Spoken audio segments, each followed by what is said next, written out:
June 13th, 1944. Villers-Bocage, Normandy, France. 0830 hours. The German Tiger tank rounded the corner 40 yards from Lieutenant James Hartford's Sherman Firefly. Massive steel fortress weighing 54 tons. Invincible killing machine that had dominated every battlefield it entered for 2 years. Its commander stood half exposed in the turret cupola, scanning the terrain with arrogant confidence born from months of crushing Allied armor like tin cans beneath boots. Why shouldn't he be confident? Tigers had destroyed every Allied tank they encountered. British shells bounced off that thick Krupp steel like pebbles thrown against castle walls. American guns fared no better. The mathematics of armored warfare favored Germany absolutely. But Hartford's Firefly wasn't a standard Sherman.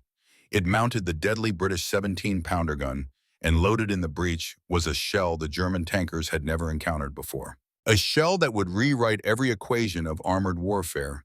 A shell that would prove physics could defeat faith. Corporal Thomas Bennett, the gunner, didn't hesitate.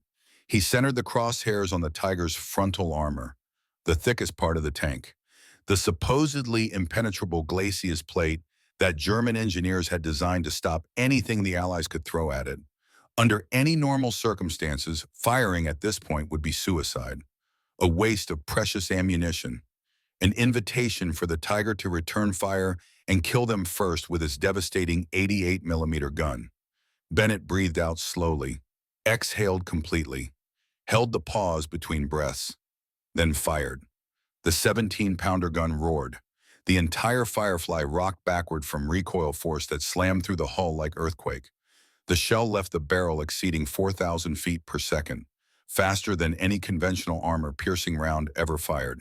In a fraction of a heartbeat, the outer aluminum casing split away mid-flight, discarding like petals falling from a flower. What remained was a tungsten dart, dense beyond belief, barely thicker than a man's thumb, moving faster than sound itself. A hypersonic needle of the hardest metal engineers could produce. It struck the Tiger's frontal armor at the exact point the Germans believed was mathematically impossible to penetrate. There was no bounce, no deflection, no shower of sparks as armor deflected the projectile harmlessly away. The round punched clean through 120 millimeters of Krupp steel, through rivets that had been precision welded, through the driver's compartment where a young German soldier sat, through the ammunition rack stacked with shells, exited the rear plate in a spray of fire and shrapnel, creating a hole that looked like an industrial drill had made it. Perfect. Round, edges melted smooth as glass. The Tiger lurched to a stop, not gradually. Instantly, as if it had hit an invisible wall at full speed, smoke began pouring from every hatch. Not the gray smoke of engine fire. Black smoke, chemical smoke, thick and poisonous. The German commander jerked violently, slumped forward, slid out of sight into the turret below, killed instantly by the overpressure alone before his brain could process what had hit them. His crew never even saw death coming, never had time to understand, never had a chance to bail out or fight back or pray. Just instant transition from living to dead, from tank crew to casualties, from soldiers to statistics. Hartford lowered his binoculars, hands shaking, stunned by what he'd just witnessed. His voice came out barely above a whisper, though no one could hear him over the ringing in their ears from the gun's report. "What the hell was that?" Bennett exhaled slowly.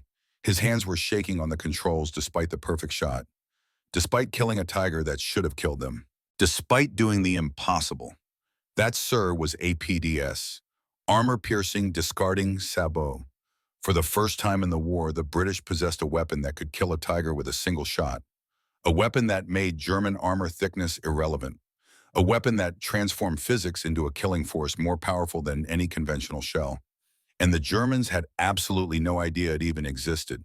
They didn't know about the tungsten cores, didn't know about the sabot principle, didn't know that British engineers had solved a problem German metallurgists thought was unsolvable. But to understand what APDS meant, what this single penetration would mean for thousands of tank crews fighting across Europe, you need to go back. Back to the moment when the Tiger became a nightmare. Back to the day when invincibility seemed permanent and unbreakable. Back to the morning when James Hartford's entire world burned while he watched helplessly from 800 yards away. The Tiger had entered combat in late 1942 and changed the nature of tank warfare overnight. Weighing 54 tons protected by armor up to 120 millimeters thick, armed with the legendary 88 millimeter K-36 gun, the Tiger was a fortress on tracks. Mobile artillery, a weapon so superior to anything the Allies possessed that engagements became massacres rather than battles. Its gun could destroy any Allied tank at ranges exceeding 2,000 meters, distances where Allied guns couldn't even reach, let alone penetrate. British tank crews in North Africa and later in Italy learned this the hard way. Engagement after engagement ended the same way. British Shermans, Cromwells, and Churchills were picked apart from standoff positions while their return fire sparked uselessly off German armor. Shells that should have penetrated simply bounced, ricocheted, accomplished nothing except alerting the Tiger to their presence. The psychological impact was devastating beyond the mere numbers. Tank crews began referring to missions involving Tigers as suicide runs. Not hyperbole, not soldiers' dark humor, actual accurate description of tactical reality. By 1943, British intelligence had studied captured Tigers extensively. Engineers measured armor thickness. Metallurgists analyzed steel composition. Ballisticians calculated penetration requirements. The conclusion was grim. There was no conventional shell in the Allied arsenal capable of reliably penetrating the Tiger's frontal armor at combat ranges. The standard British tank gun, the 75 millimeter, might as well have been firing blankets. The projectiles simply lacked the mass and velocity to defeat that much hardened steel at that angle. 6 hours before that impossible APDS kill at Villers-Bocage, at 0200 hours that same morning, Hartford had attended a briefing. The town was lightly defended, intelligence said. Minimal German presence. The 7th Armored Division, the famous desert rats who'd fought across North Africa, would push through, establish positions, secure the road junction. Simple operation, textbook execution. The kind of mission planners loved because it looked good on maps and didn't require complicated coordination. Hartford commanded a standard Sherman then, not a Firefly yet, just a regular M4 with a 75 millimeter gun that couldn't hurt a Tiger frontally. He was part of a 22-tank column scheduled to advance through the town. His crew was experienced. They'd fought together since North Africa. Thompson on driver, Wilson loading shells, Bennett on the gun, Reynolds commanding the 2nd tank in column, Miller commanding the 3rd. These weren't just crew members. They were friends, brothers, men who'd shared sandstorms and German shells and bad rations and worse coffee, men who'd saved each other's lives more times than anyone counted anymore. The column entered Villers-Bocage at 0800 hours. Narrow cobblestone streets built centuries before anyone imagined armored warfare. Stone buildings with shuttered windows. French civilians waving cautiously from doorways, uncertain whether to celebrate liberation or hide from the battle they knew was coming. Everything seemed perfect. The advance was unopposed. No German resistance, no artillery, no small arms fire. Too perfect. The kind of perfect that makes experienced soldiers nervous because it usually means the enemy is waiting, choosing their moment, preparing an ambush. Then the world exploded into violence and fire and death. A single Tiger tank emerged from a side street like a predator from shadows. SS No. 131, commanded by SS Hauptsturmführer Michael Wittmann, the most dangerous tank ace in the entire Wehrmacht, a man who had personally destroyed 138 Allied tanks. A tactical genius who saw 22 British Shermans not as a threat, but as morning target practice, as opportunities to add to his kill count. Wittmann's Tiger fired its first shot at point-blank range, 40 yards, so close Hartford could see the muzzle flash. Reynolds' Sherman detonated. The turret blew completely off the hull, launched 30 feet into the air by the ammunition explosion inside, landed upside down on cobblestones with a crash that echoed between stone buildings. The crew inside was vaporized instantly, turned to vapor and fragments by the explosion before their nervous systems could register pain.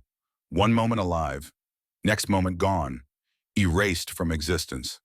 The second shot hit Miller's tank, penetrated the engine compartment, set the gasoline on fire. Flames erupted instantly with a whoosh of superheated air.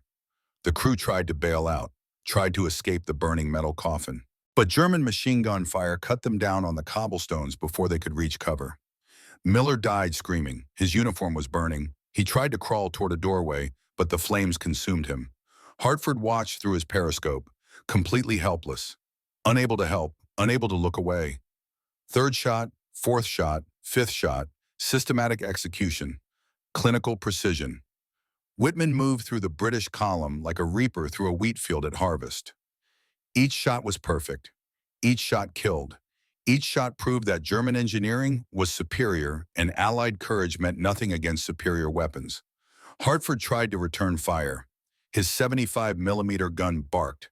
The shell hit the Tiger's frontal armor dead center. Perfect shot, perfect aim, completely useless. The round bounced off, sparked, ricocheted harmlessly into a building facade. Might as well have thrown a rock at a fortress. The Tiger's armor was too thick. The angle was too steep. The British gun was too weak. Physics was too unforgiving.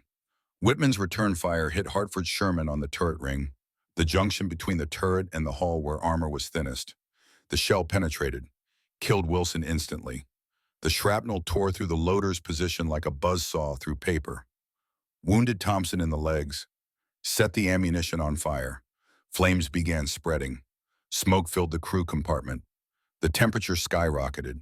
They had seconds before the ammunition cooked off and the tank exploded.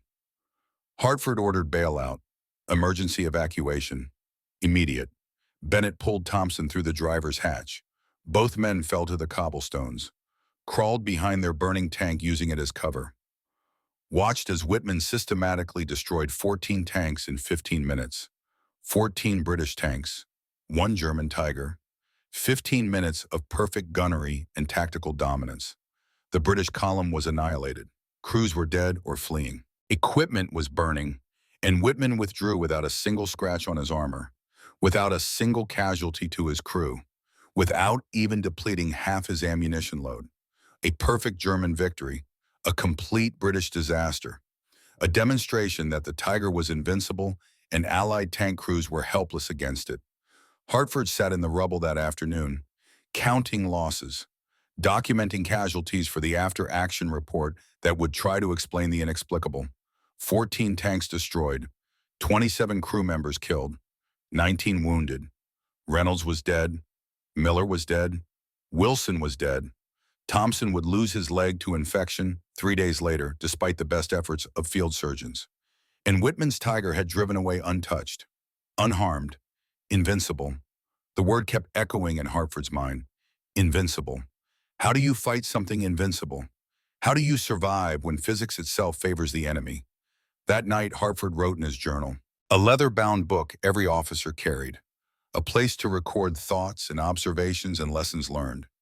Words came out like blood from a wound that wouldn't stop bleeding, wouldn't clot, wouldn't heal, wouldn't let him forget what he'd seen. We cannot fight tigers, cannot penetrate their armor, cannot match their guns, cannot survive engagement on anything approaching equal terms. Every encounter is a massacre. Every battle is an execution. Tigers are fortresses on tracks. We are coffins on wheels. Reynolds died without any chance to fight back. Miller died trying to escape burning metal. Wilson died loading a shell that wouldn't have penetrated anyway. How do we fight an enemy we cannot hurt? Hartford was 32 years old, a Manchester factory worker before the war. He joined the army in 1940 during the Dunkirk evacuation, watched British forces retreat across the Channel, watched Germany conquer France in weeks, decided then that Britain needed soldiers who would stand and fight rather than retreat. Trained as a tank commander because someone told him armor was the future of warfare. Someone hadn't mentioned that Tigers would make that future into a nightmare. His father had died in the Great War, the Somme offensive, machine guns cutting down infantry in waves. Hartford had promised his mother he would be smarter, would survive through intelligence rather than raw courage, would use tactics rather than bravery, would come home alive to the family that needed him. That promise felt empty now, hollow.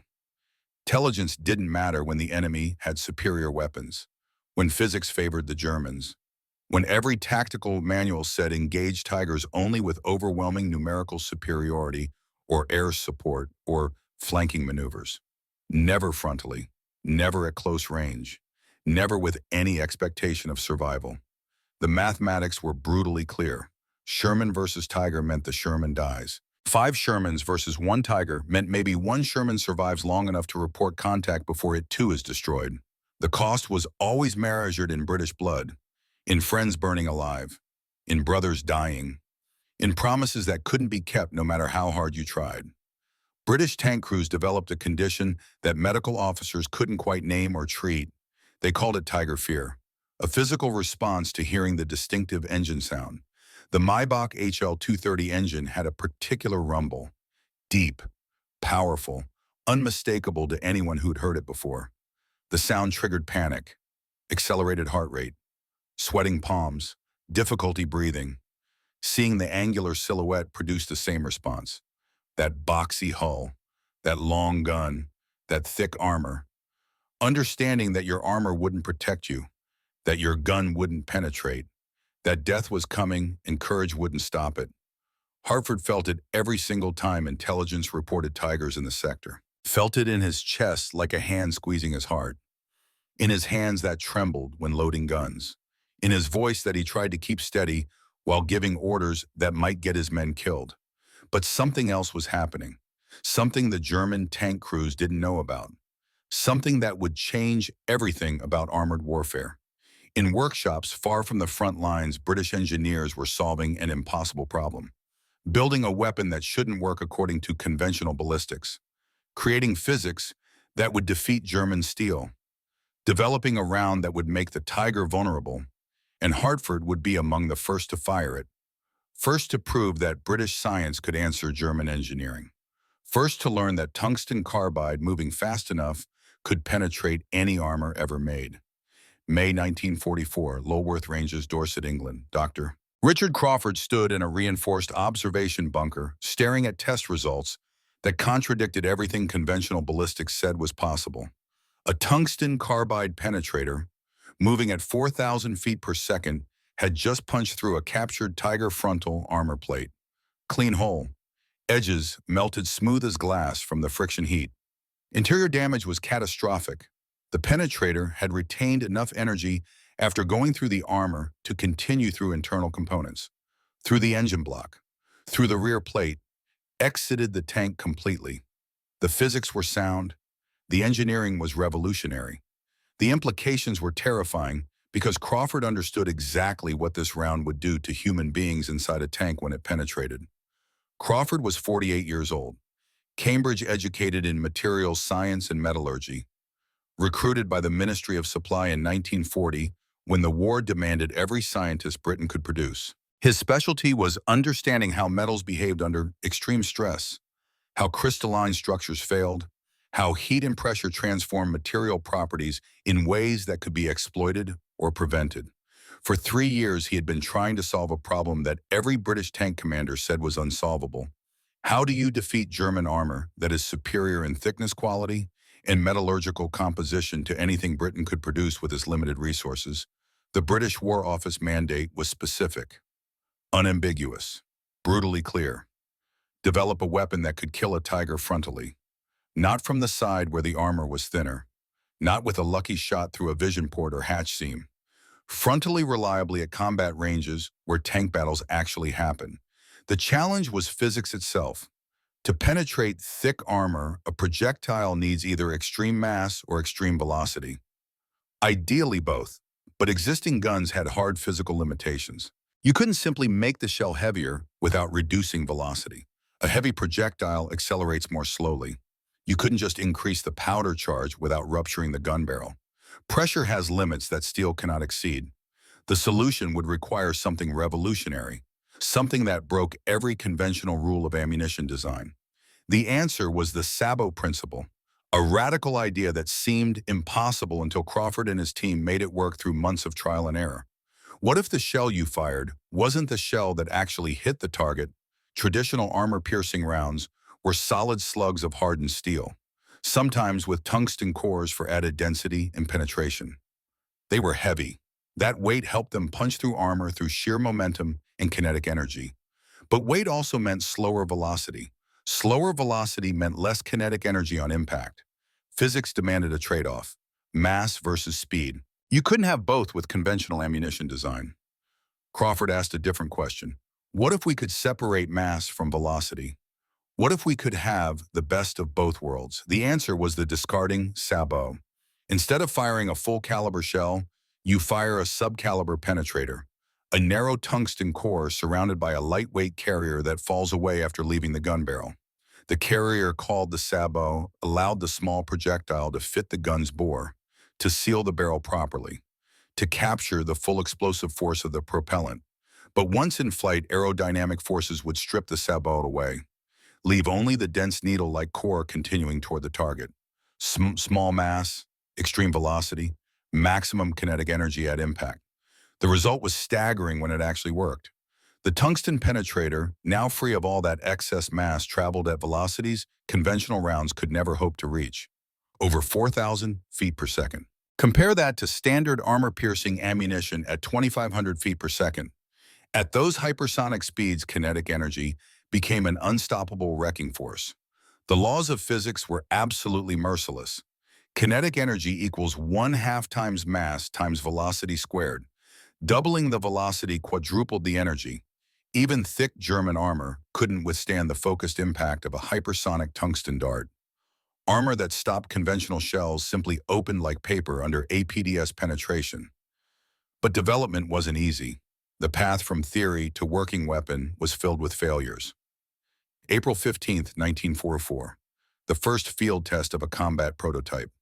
Crawford and his engineering team loaded an APDS round into a 17-pounder gun mounted on a test stand.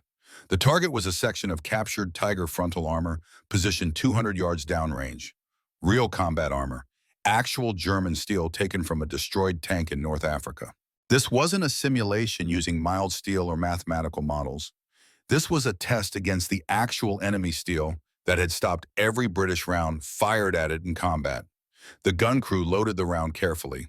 APDS was precision ammunition. The aluminum sabot had to fit perfectly. The tungsten core had to be centered exactly.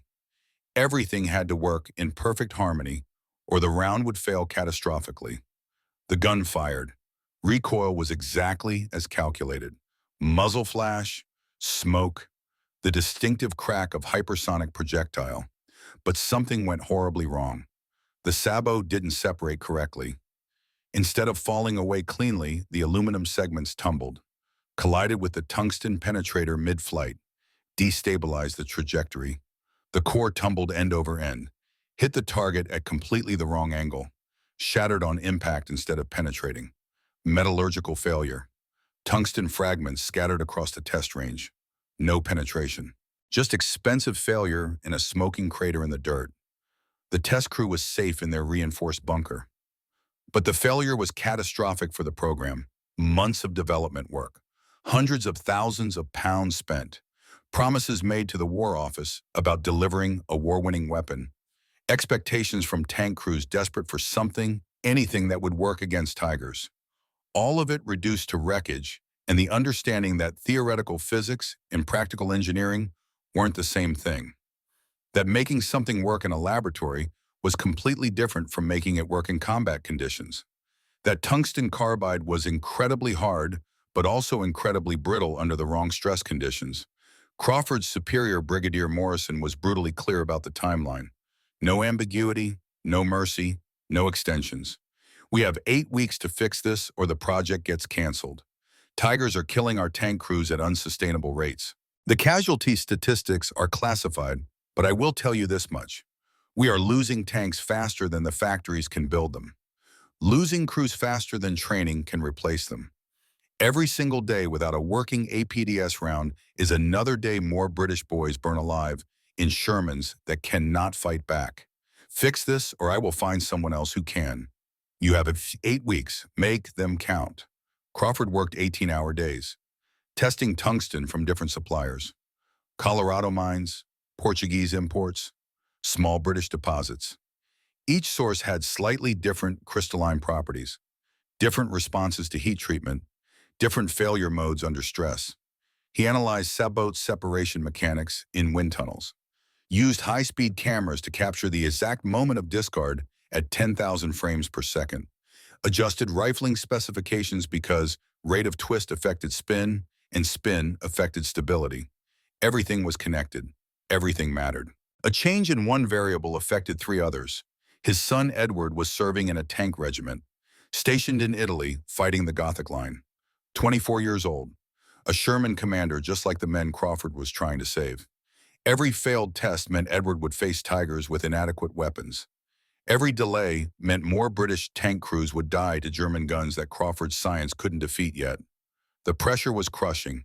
Personal and professional merged into a single desperate need to make the weapon work before it was too late. His wife Margaret found him at the laboratory at 3 a.m. His coffee had gone cold hours ago. He was just staring at failed test footage, frame-by-frame images of the sabot tumbling, of the tungsten shattering, of physics refusing to cooperate no matter how many times he adjusted variables. "Richard, you need rest. You will solve nothing while exhausted." Crawford looked at her. Metallurgist, father, husband. Man who understood that every hour he failed to solve this problem, British tank crews died to weapons his science couldn't answer yet. Edward wrote last week, his regiment encountered Tigers near Casino, lost 6 tanks in 30 minutes, 14 men dead in half an hour. He survived, but he watched 2 of his friends burn alive while trying to bail out. I am trying to build a weapon that could save him, save all of them, but physics is not cooperating. The tungsten shatters. The sabot tumbles. Nothing works consistently enough for combat, and I am running out of time. Margaret's response was gentle but firm. She was a practical woman, a factory supervisor before the war. She understood deadlines, understood pressure, understood her husband better than anyone. "Then make it work, Richard. Edward needs you. Thousands of Edwards need you. Find the solution. You have solved harder problems than this. Solve this one." By late May, they finally had it, a new sabot design. 4 segments instead of 3, separated more cleanly through aerodynamic pressure alone. Modified tungsten alloy with trace elements added that reduced brittleness without reducing hardness. Better heat treatment that aligned the crystal structures properly. Adjusted rifling rate with a slower twist for more stable penetrator flight. The test showed 95% reliability, round after round punching through Tiger armor. Clean holes, perfect penetrations, tungsten cores exiting the rear plates with enough energy to spare that they could have penetrated a second tank. The penetration capability exceeded all predictions. At optimal combat range, APDS could defeat Tiger frontal armor with absolute certainty, could penetrate Panther Glacia's plates, could transform the 17-pounder gun from merely adequate to absolutely devastating, could give British tank crews a genuine fighting chance against German heavy armor for the first time in the war. But there was a significant problem, a resource constraint that would limit everything. Tungsten was rare, extremely rare. Britain's supply was desperately limited, and every APDS round consumed precious reserves that could not be replaced quickly. Production had to be carefully controlled. Distribution would be highly selective. Usage would be monitored and rationed.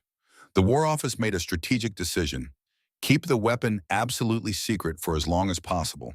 If the Germans did not know APDS existed, they could not develop countermeasures, could not add more armor to their tanks, could not change their tactical doctrine, could not warn their crews about a threat they didn't know existed.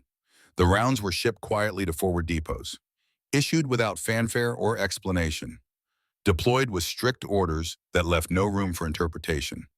Use only against Tigers. Use only against Panthers if Tigers were not present. Nothing else. Do not waste these on Panzer IVs or lighter armor. Make every single shot count because more rounds might not be available.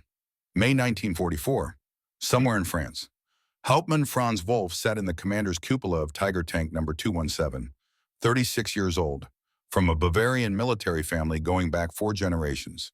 Joined the Wehrmacht in 1936 because that was what Bavarian sons did, what family tradition demanded. Fought in the Poland campaign, France, Russia, the vast, terrible steppes. Commanded a Panzer III at Kursk and survived the largest tank battle in human history through a combination of skill, experience, and pure luck. Upgraded to a Tiger in autumn 1943 when the Wehrmacht still had enough of them to go around. Around him, the Wehrmacht was retreating, slowly, fighting every single yard. but definitely retreating. The Allied invasion was coming. Everyone knew it. Intelligence reports showed massive buildup in southern England. Air reconnaissance photographed hundreds of ships and thousands of landing craft. But Wolf's Tiger was invincible. This was an article of faith, a mathematical certainty, a physical law verified by 2 years of combat experience. Allied tanks were inferior across every single metric that mattered. British Shermans with their weak guns and thin armor. American M4s with the same basic design. Soviet T-34s that were better than Shermans but still completely inadequate against a Tiger. All of them burned reliably when the Tiger's 88mm gun found them. Wolf had personally destroyed 18 Allied tanks since receiving his Tiger assignment. He had never needed more than 2 shots per target. Usually 1 shot was sufficient. He had written a letter to his wife Anna just yesterday. Letters were the only connection to normal life, to the family waiting in Bavaria, to his daughter growing up without her father. He told Anna about the latest engagement near Caen. 4 British Churchill tanks destroyed in a morning action, 0 damage to his Tiger, crew uninjured, ammunition expenditure minimal.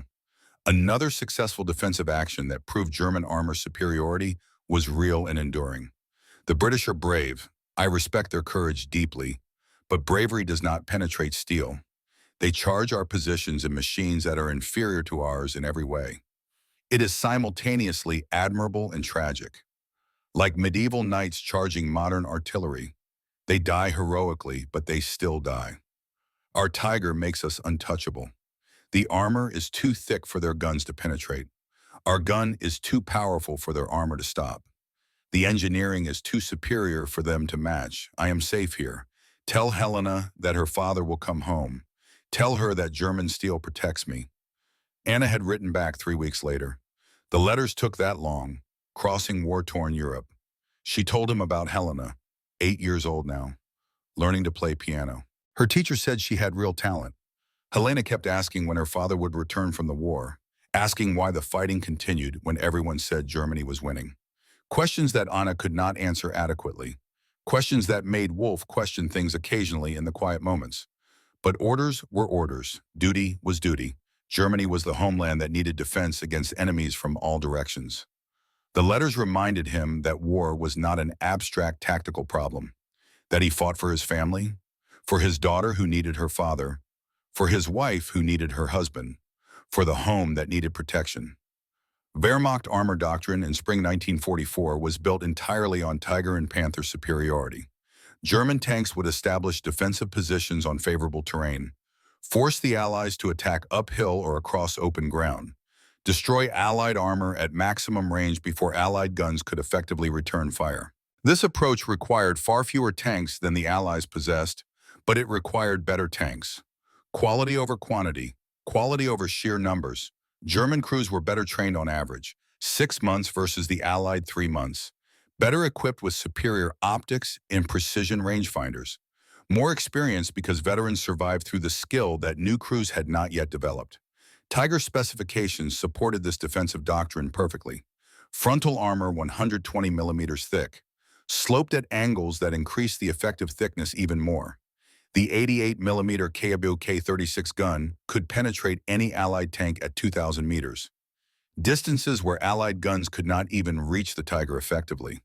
The engagement doctrine was mathematically simple and brutally effective. See the enemy first through your superior optics. Fire first with your superior gun. Kill first with your superior ammunition. Retreat only if overwhelmed by absolutely impossible numbers. Preserve the tank because replacement would take months if it came at all. Preserve the crew because veteran experience was completely irreplaceable. But the numbers were becoming an existential problem that even German engineering could not overcome forever.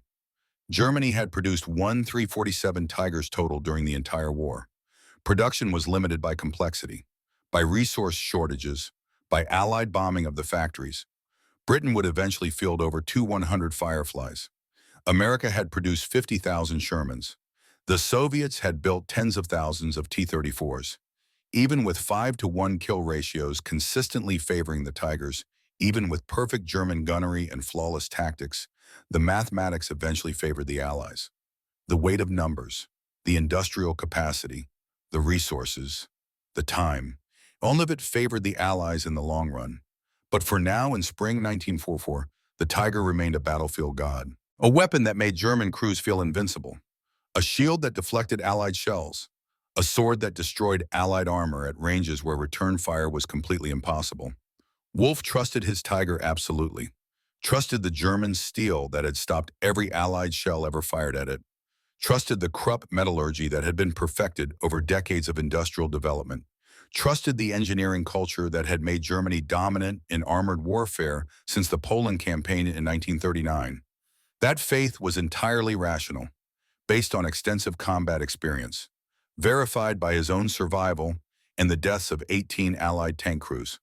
But that faith was about to be tested in ways Wolfe could not imagine, by British science he did not know existed, by tungsten carbide moving at speeds that made armor thickness completely irrelevant, by physics that did not care about German confidence or Krupp steel quality or Wehrmacht tactical superiority. By rounds that would penetrate armor the Germans thought was mathematically impenetrable. By a weapon that would transform the Tiger from invincible fortress to vulnerable target with a single perfect shot. June 10, 1944. 4 days before the massive Allied invasion everyone knew was coming. British tank depot in southern England. Hartford had been reassigned after the WWII disaster. Given a new crew to replace the men who had been killed or wounded. Given a new tank to replace the Sherman that Whitman had destroyed. But this was not a standard Sherman this time. This was a Firefly variant, modified by British engineers working around the clock. The standard M4 hull, but the turret had been completely rebuilt. The 75mm gun had been removed. The British 17-pounder gun had been installed in its place. Longer barrel for better velocity, better penetration characteristics, more recoil that required reinforcement. The entire internal layout had been redesigned to accommodate the larger weapon. The radio had been moved. Crew positions had been reconfigured. The result was a Sherman that could theoretically fight Tigers on something approaching equal terms. Theoretically being the absolutely critical word. Bennett was still with him, the only survivor from the original crew besides Hartford himself.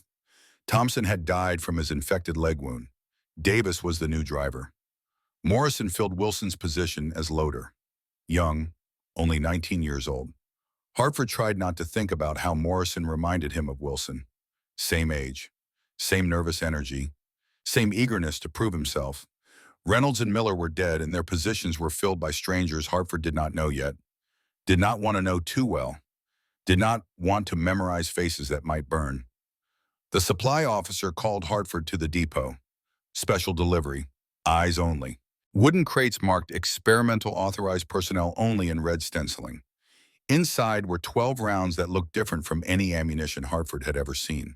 Smaller projectile diameter, lighter overall weight, strange two-piece construction visible through an inspection port, aluminum sabot wrapped around a dark tungsten core that seemed to absorb light, red band painted around each round. Warning, special purpose, handle with extreme care. The ordnance officer's briefing was minimal, cryptic, the manner of a man who knew more than he could say. Lieutenant Hartford, this is APDS, armor-piercing, discarding sabot, experimental ammunition, extremely expensive to produce. Each round costs more than you make in a month. Extremely limited supply across the entire British Army. Use these only against Tigers. Against Panthers if no Tigers are present. Against absolutely nothing else. Do not waste them on Panzer IVs or lighter armor. Make every single shot count because you will not get more rounds for weeks.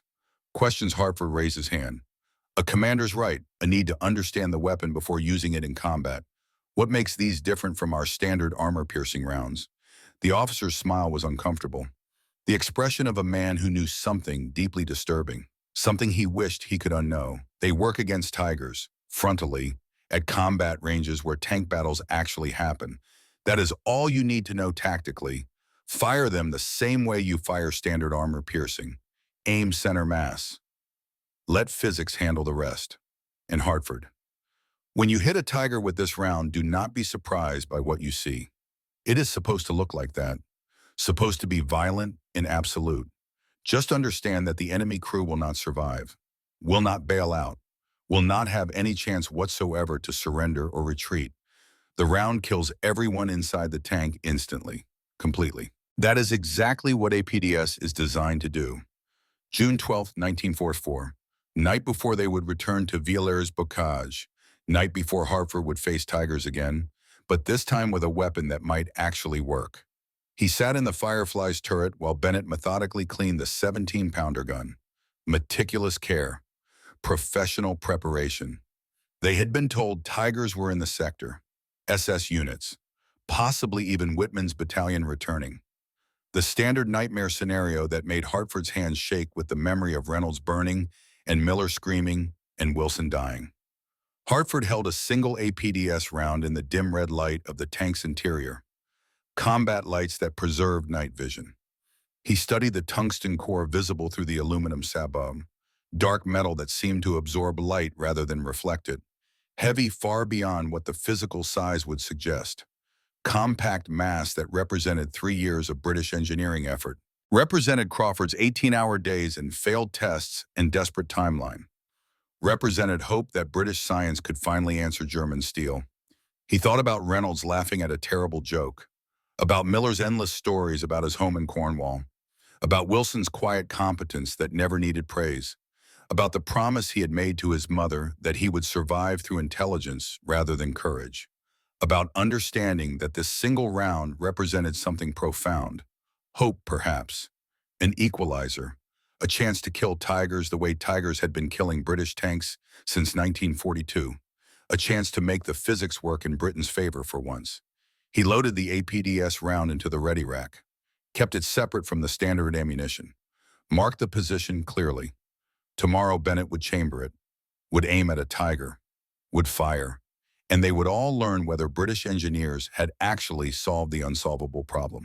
Whether tungsten moving at 4,000 feet per second could do what nothing else had done, penetrate a Tiger frontally, kill the crew instantly, prove that invincibility was an illusion, that German confidence was misplaced, that armor thickness had limits, that physics favored velocity over mass when velocity was extreme enough.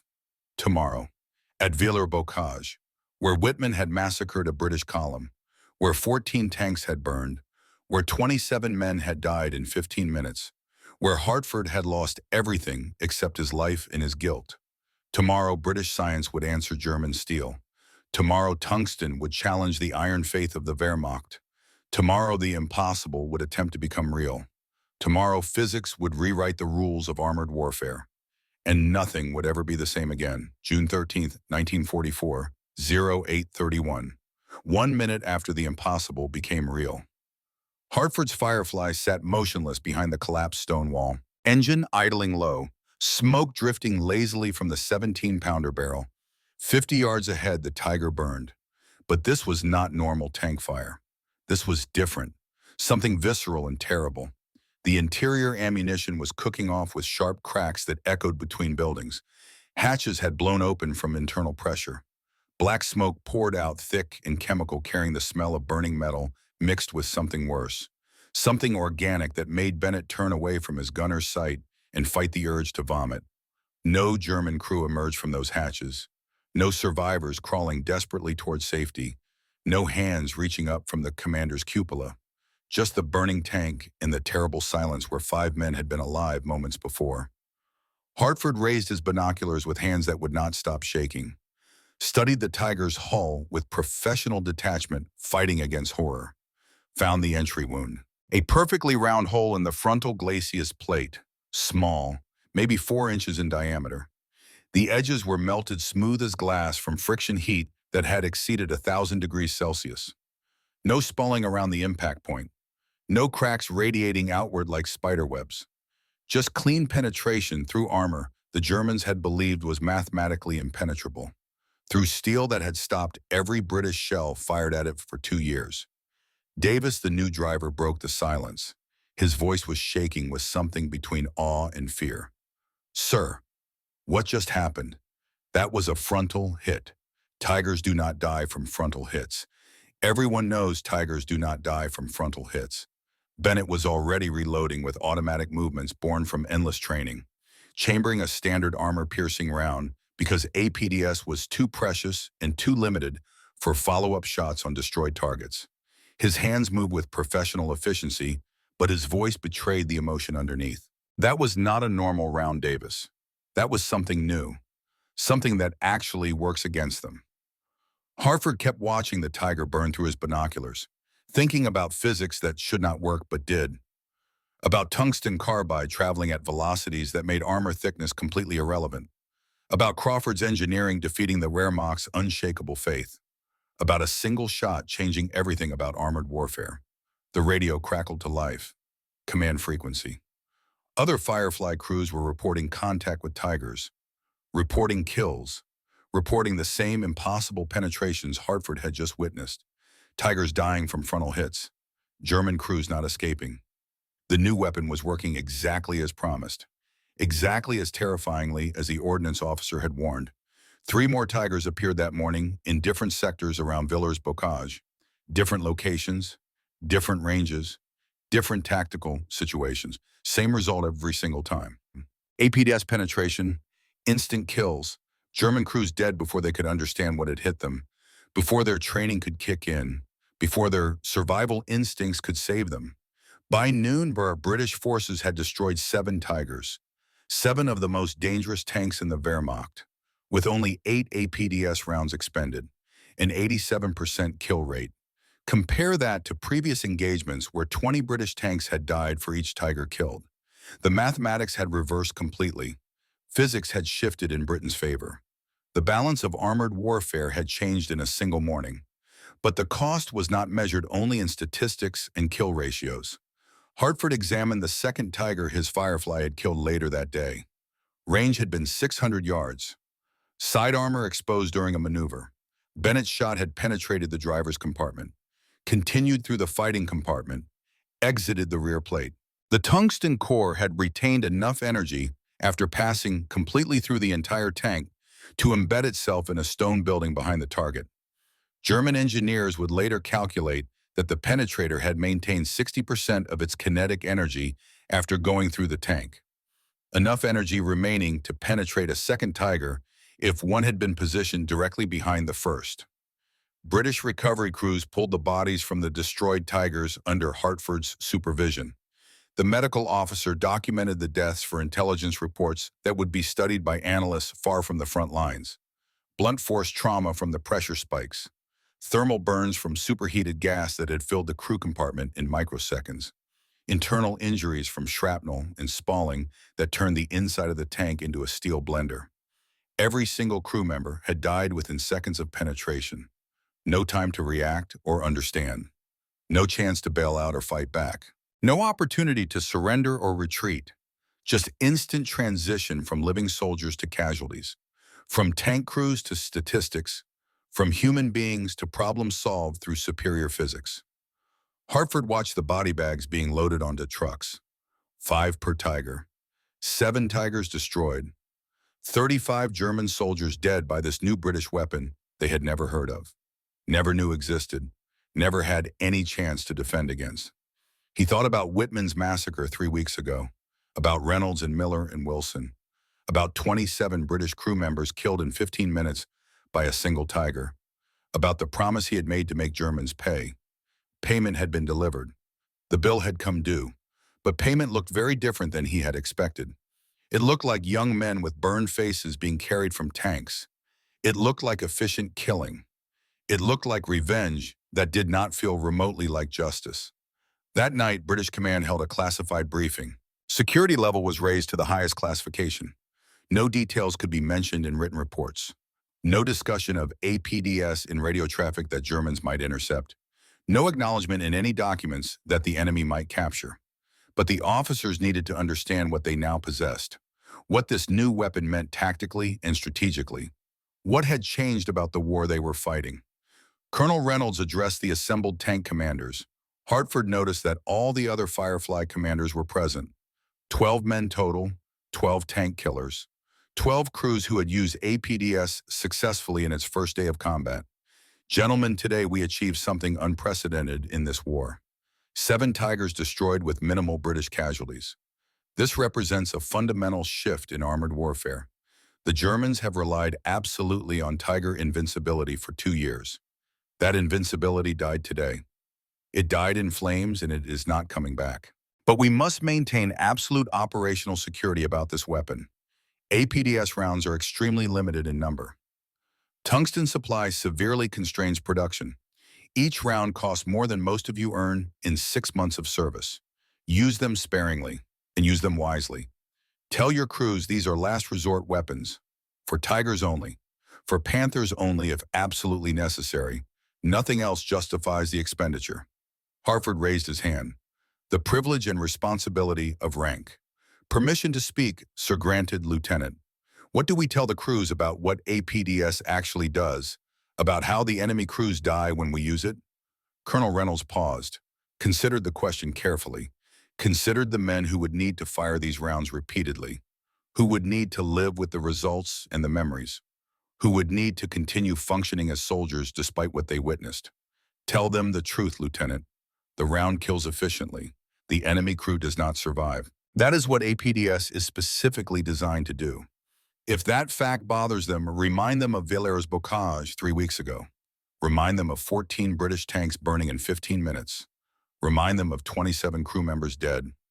Remind them that we are not fighting this war for sport or glory. We are fighting to win. APDS helps us win. That is all that matters in the end. June 15th, 1944.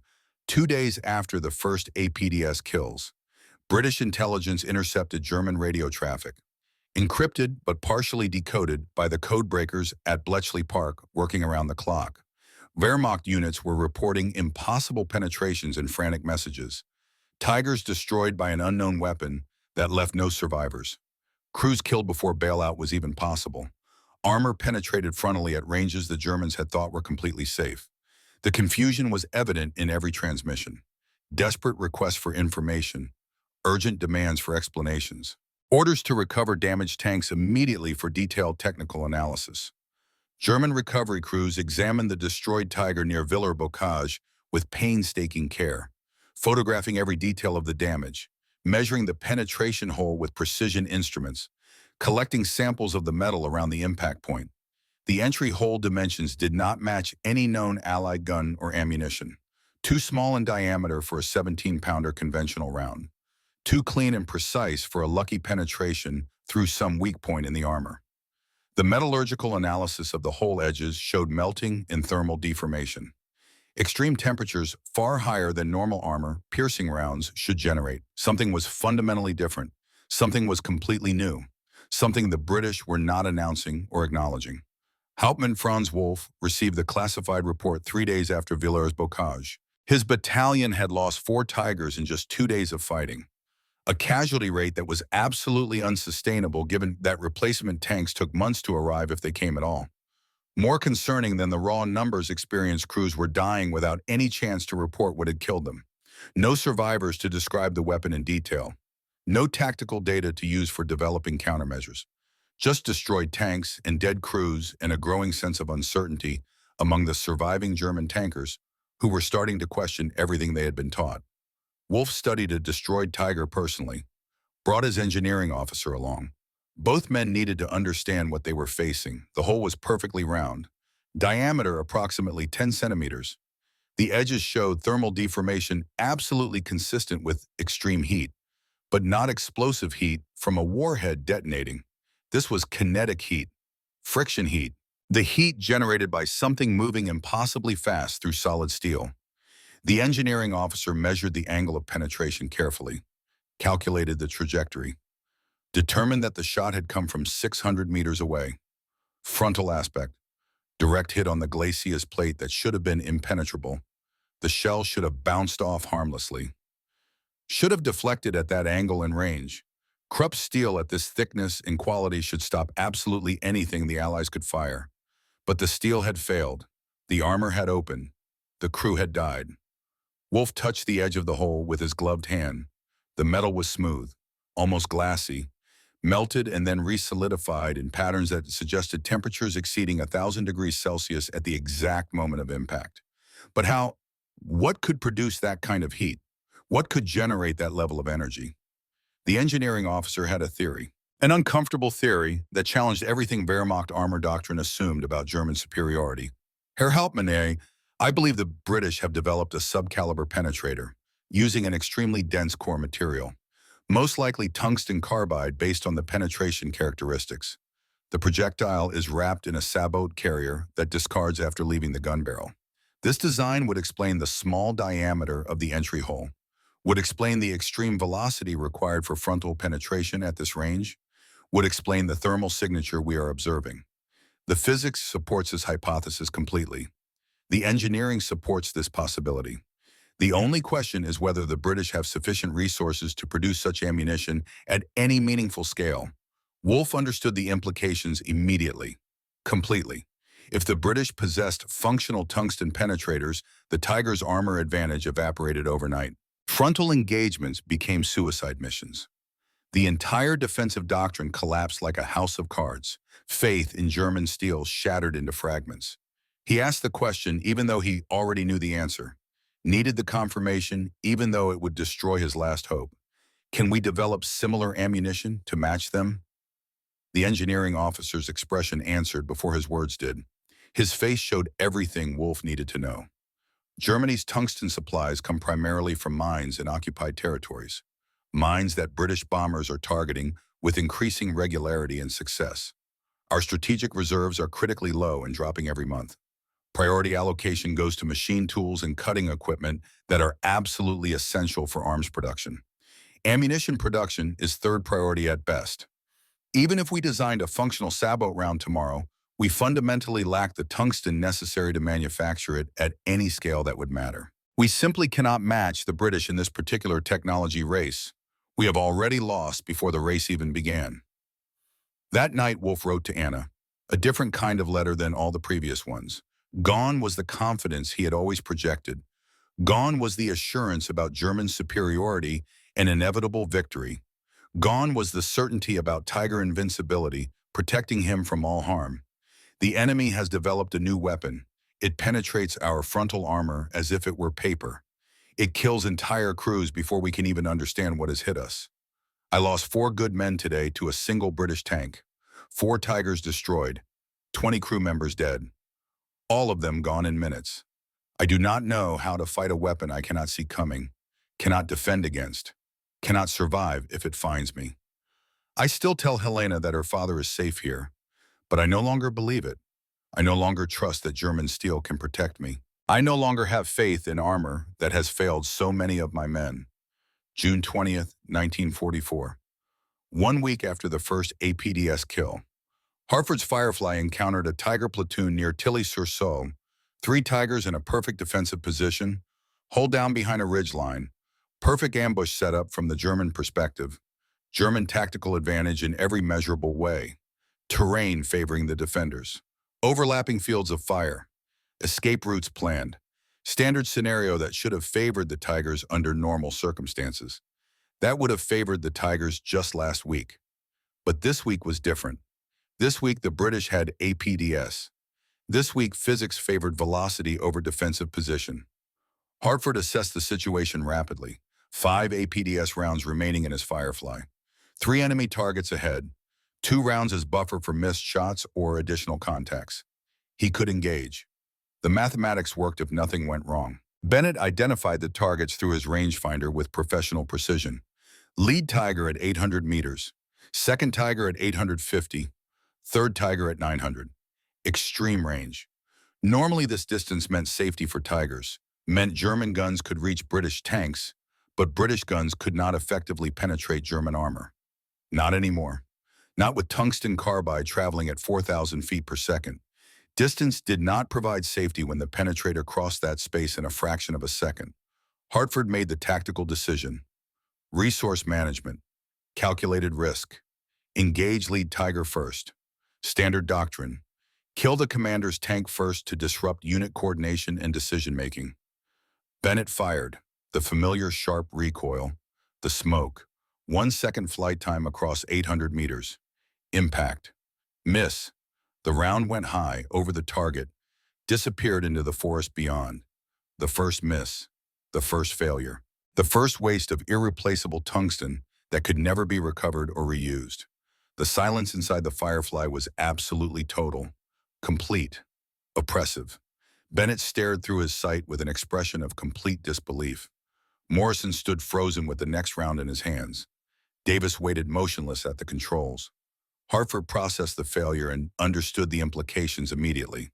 That miss represented 100 pounds of tungsten wasted, 2% of the weekly allocation for the entire British Army. Gone.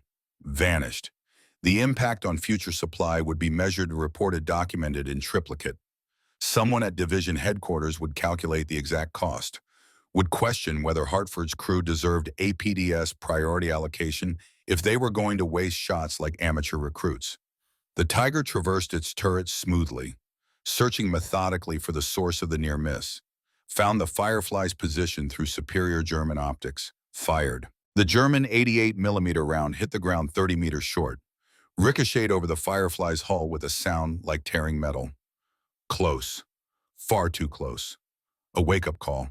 A reminder that mistakes had immediate consequences. Bennett reloaded frantically. Standard armor piercing this time. Could not risk wasting another APDS round on a single reconnaissance Tiger. Could not afford another miss. Acquired the target again through his sight. Fired. Hit. Penetrated the side armor as the Tiger maneuvered to escape. Standard kill using conventional tactics and conventional ammunition. Traditional methods, but a sharp reminder that the miss had real consequences. That wasting APDS meant falling back on conventional weapons that required flanking maneuvers. That required luck. That put British crews at substantially greater risk. That evening, Hartford reported the engagement in his after-action report. Filed the paperwork that every officer dreaded. Documented the miss with clinical precision. Explained the circumstances as objectively as possible. Extreme range for first shot of the engagement. Gunner error in elevation calculation. Wind compensation failure. But he also understood that British command would note this failure carefully. Would calculate the cost in their spreadsheets. Would remember when allocating future APDS supplies to different units. Every round counted, every miss mattered. The advantage APDS provided was powerful but fragile, dependent entirely on a resource that could not be wasted without consequences. June 27, 1944. Hartford received a summons to division headquarters. Direct order from the brigadier commanding the entire armored brigade. Report immediately. Bring complete records of APDS expenditure. Hartford knew exactly what this meant. An audit, a formal review, a requirement to justify the resources allocated to his crew. Proof that the tungsten being given to his Firefly was being used effectively and not wasted through incompetence or carelessness. That the advantage was being exploited properly and professionally. Brigadier Thompson was professional and direct, a career officer who understood armored warfare intimately, understood the pressure his tank commanders faced, but also understood resource constraints at the strategic level, understood the mathematics of supply versus demand that determined what was possible. Lieutenant Hartford, your crew has expended 15 APDS rounds in 2 weeks of combat operations. You have achieved 14 confirmed kills against Tigers and Panthers. That is a 93% success rate. This is excellent performance by any measure. Among the very best results in the brigade, but I need to discuss your miss on June 25th. I need to understand exactly what happened. I need your personal assurance that it will not become a pattern. Hartford explained the circumstances as completely as possible. Distance, environmental conditions, human error, gunner fatigue from continuous operations. All factors, all explanations, all absolutely true. But he also knew the brigadier needed more than just explanation. Needed commitment, needed assurance that resources would not continue to be wasted. Brigadier Thompson accepted the explanation without argument, but then he provided context that made the single miss far more significant than Hartford had realized. Context that explained the urgency behind this meeting. Hartford, Britain has perhaps 8,000 APDS rounds in total inventory right now.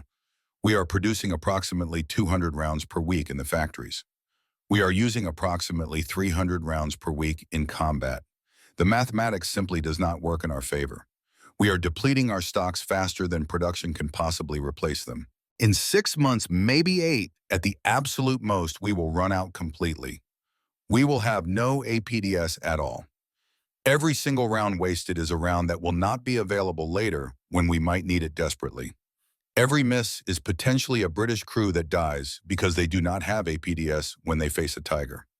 I need your crew to understand this reality completely, to feel the weight of each round, to make absolutely every shot count. Hartford understood the weight pressing down, understood the responsibility that went far beyond just killing tigers, understood that efficient use of expensive weapons carried burdens beyond simple combat effectiveness, carried resource management, carried strategic implications, carried understanding that the advantage was temporary by definition, that tungsten would run out, that someday British crews would face tigers again without APDS, without the equalizer, without the weapon that made tigers vulnerable. That day was coming. The only question was whether APDS would last long enough to win the war before supplies were completely depleted.